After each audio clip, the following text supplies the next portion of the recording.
Est-ce que tu as déjà joué à la pétanque? On dit aussi jouer aux boules. La pétanque, c'est cette activité, ce sport, d'après ces amateurs, qui se joue un contre un ou en équipe de 2 ou 3 personnes. Pour jouer à la pétanque, il ne faut pas grand-chose. Des boules métalliques, 2 minimum par joueur, le ou la bouliste, et aussi une petite boule de bois ou de plastique surnommée le cochonnet, le petit cochon. Et puis, on a besoin d'un terrain assez plat, sur une dizaine de mètres, ni trop dur, ni trop mou, le boulodrome. Et ce n'est pas juste un cliché, car les Français jouent vraiment à la pétanque. Surtout dans le sud de la France, là où elle est née. C'est une activité amusante, un sport captivant, où la technique fait la part belle à la stratégie.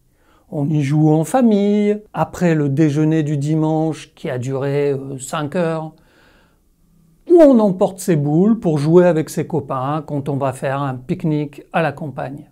Ce que j'ai oublié de te dire, c'est que l'apéro, le rosé ou le pastis sont des éléments incontournables d'une bonne partie de pétanque. Du sport, quoi! Une transition parfaite pour arriver au deuxième point du jour, les us et coutumes des Français pendant un petit apéritif. L'apéro, c'est l'occasion de trinquer, un mot que nous avons emprunté à l'allemand trinken. En français, trinquer ne veut pas dire boire, mais entrechoquer les verres, d'alcool uniquement, en prononçant certains mots magiques. Santé, à votre santé, à la vôtre, à la tienne, chin chin. Pour trinquer comme un Français, tu devras respecter certains rituels. D'abord, on ne boit pas avant d'avoir trinqué avec tout le monde. On passerait pour un plouc, un grossier personnage. Deuxièmement, on ne croise pas. Imagine, je tends le bras pour trinquer avec Olivier qui est assis en face de moi. Mais catastrophe, Nathalie et Corinne sont également en train de trinquer. Et du coup, on est en train de se croiser. Non, non, non, non, panique, on ne croise pas. Car croiser, ça porte malheur. Enfin, dernier élément clé de l'apéro, il est absolument capital, essentiel, primordial de regarder les yeux dans les yeux, de regarder dans les yeux de la personne avec qui on trinque. Dans les yeux. Sinon, encore une fois, ça porte malheur. Si tu oublies de regarder ton voisin dans les yeux en trinquant, il va te demander de recommencer.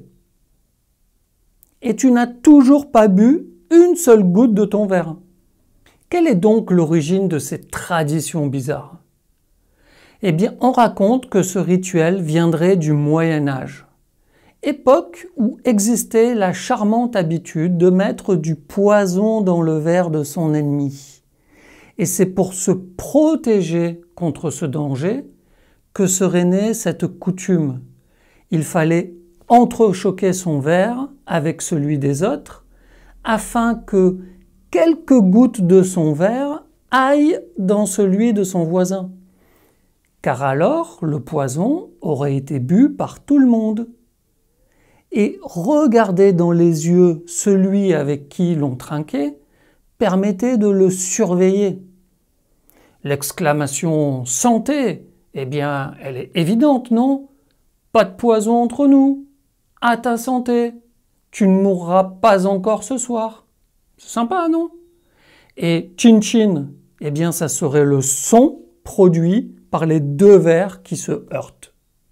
On trinque, on chin, oui, c'est devenu un verbe. On porte un toast à la santé de nos amis. Plein de manières pour accompagner ce moment de convivialité où on partage un verre sans risquer de mourir empoisonné. Et pour finir, c'est logique, Petit rappel de la conjugaison du verbe boire. Au présent, ce verbe a 3 bases. On dit « je bois »,« tu bois »,« il boit ». Nous buvons, vous buvez et ils boivent. Du coup, comme l'imparfait est basé sur le nous au présent, on dit je buvais. Le subjonctif est tout simple. Si tu connais le présent, je, tu, il au pluriel, sont basés sur ils boivent. Donc, il faut que je boive, que tu boives, qu'ils boivent, qu'ils boivent. Nous et vous, c'est comme l'imparfait.